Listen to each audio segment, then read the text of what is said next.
Sometimes we all need a little bit of help, and today a local community worked together to help a veteran stay in his home after it was damaged from December's floods. Gary is a Vietnam vet who lives at Carver Mobile Home Ranch. That's one of the people who volunteered to help get that home back in order. This was in Happy Valley.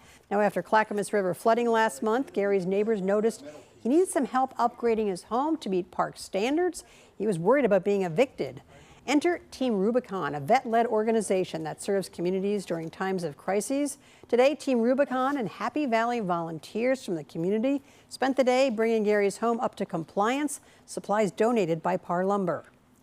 Well, we got in contact to this resident here through the community.